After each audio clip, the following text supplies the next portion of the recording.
Assalamualaikum warahmatullahi wabarakatuh. Saya Heni Yuliastuti dengan NIM 1817407056 dari kelas 6 TEM AB akan mempresentasikan tentang pendidikan Islam Nahdlatul Ulama dan Muhammadiyah. Kali ini akan membahas dua poin. Yang pertama, lahirnya NU dan Muhammadiyah, dan pendidikan Islam Nahdlatul Ulama dan Muhammadiyah. Yang pertama, lahirnya Nahdlatul Ulama. Pendiri Nahdlatul Ulama yaitu Kiai Haji Hasyim Asy'ari. Beliau lahir di Demak, Jawa Tengah pada tanggal 10 April 1875. Kiai Hasyim Asy'ari merupakan salah satu pahlawan nasional Indonesia serta merupakan pendiri Nahdlatul Ulama atau biasa disingkat NU, organisasi Islam terbesar di Indonesia. Di kalangan Nahdiyin dan ulama pesantren, beliau dijuluki dengan sebutan Hadratus Syekh, yang berarti Maha Guru.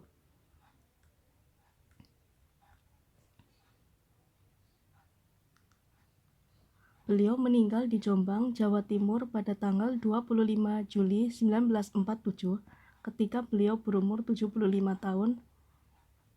Kemudian dimakamkan di Tebu Ireng, Jombang. Nahdlatul Ulama yang berarti kebangkitan ulama, sebuah organisasi yang didirikan oleh para ulama pada tanggal 31 Januari 1926 di Kampung Kertopaten, Surabaya. Latar belakang berdirinya NU berkaitan erat dengan perkembangan pemikiran keagamaan dan politik dunia Islam. Berdirinya Nahdlatul Ulama tidak lepas dari upaya mempertahankan ajaran Ahlul Sunnah wal Jamaah atau Aswaja yang bersumber dari Al-Quran, Sunnah, Ijma atau keputusan-keputusan para ulama sebelumnya, dan Qiyas atau kasus-kasus yang ada dalam cerita Al-Quran dan hadis. Kemudian lahirnya Muhammadiyah. Pendiri Muhammadiyah yaitu Kiai Haji Ahmad Dahlan. Beliau lahir di Yogyakarta dengan nama Muhammad Darwis.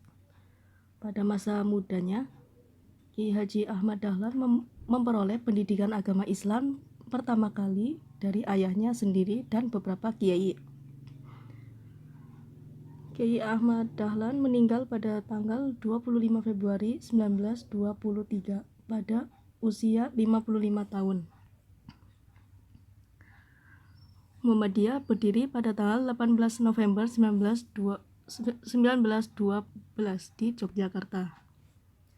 Muhammadiyah adalah gerakan modernis Islam yang paling berpengaruh di Indonesia. Gerakannya didasari pada sumber pokok ajaran Islam yaitu Al-Quran dan As-Sunnah. Pada waktu Muhammadiyah didirikan, keadaan masyarakat Islam sangat menyedihkan, baik dalam bidang politik, ekonomi, sosial maupun kultural akibat penjajahan Belanda di Indonesia. Kiai Haji Ahmad Dahlan memberi nama Muhammadiyah kepada pergerakan Islam yang didirikannya dengan maksud untuk berta'aful atau berpengharapan baik, dapat mencontoh dan meneladani jejak perjuangannya dalam rangka menegakkan dan menjunjung tinggi agama Islam, serta kejayaan Islam sebagai realita dan kemuliaan hidup umat Islam. Muhammadiyah lahir dengan orientasi keagamaan, lebih menampilkan diri sebagai gerakan Puritan untuk menghapus beban kultural Islam yang terkena pengaruh budaya agraris. Pokok bahasan selanjutnya, pendidikan Islam Nahdlatul Ulama. Tradisi pemikiran NU terkenal dalam semboyannya sebagai organisasi Islam Ahlus Sunnah wal Jamaah, biasa disingkat Aswaja, yang menjaga tradisi Islam berdasarkan Al-Quran dan Sunnah Nabi serta pendapat para ulama tentang ajaran Islam. Pada awalnya, pendidikan NU terkenal sebagai organisasi tradisional berkonsentrasi di pesantren-pesantren dan madrasah. Seiring perkembangan zaman NU sudah berubah menjadi organisasi terbuka dan juga mendirikan lembaga-lembaga pendidikan modern dari jenjang TK atau taman kanak-kanak hingga perguruan tinggi seperti sekolah tinggi, institut, dan universitas.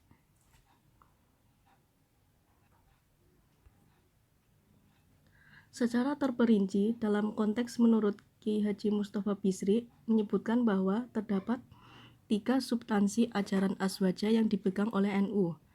Yang pertama, dalam bidang hukum Islam menganut salah satu ajaran dari 4 mazhab. Ada mazhab Hanafi, Maliki, Syafi'i, dan Hambali. Dan kedua, dalam soal tauhid, yaitu ketuhanan, menganut ajaran ajaran Imam Abu Hasan al-Asy'ari dan Imam Abu Mansur al-Maturidi. Yang ketiga, dalam bidang tasawuf menganut dasar-dasar ajaran Imam Abu Qasim al-Junaidi.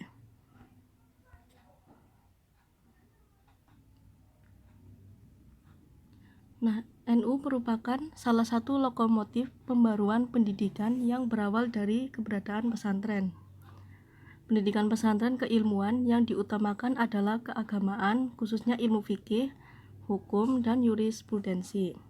Dalam pesantren, kitab fikih kebanyakan menggunakan bahasa Arab. Maka untuk memahaminya diperlukan ilmu alat berupa nahwu dan shorof.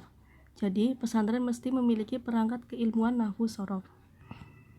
Setelah kemerdekaan, terjadi pengembangan model pendidikan di pesantren menjadi adanya madrasah.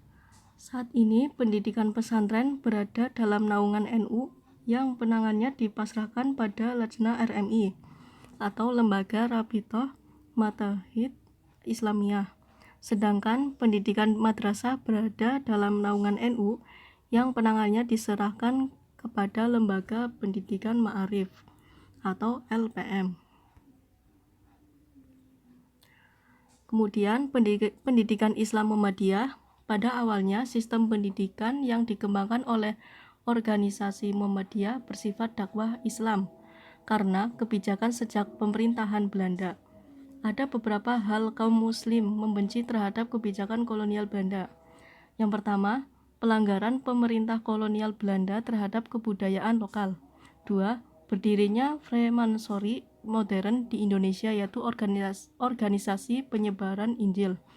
Ketiga, serta lahirnya ordonasi guru, yaitu pemerintah yang ditetapkan oleh kolonial Belanda mengenai guru-guru agama.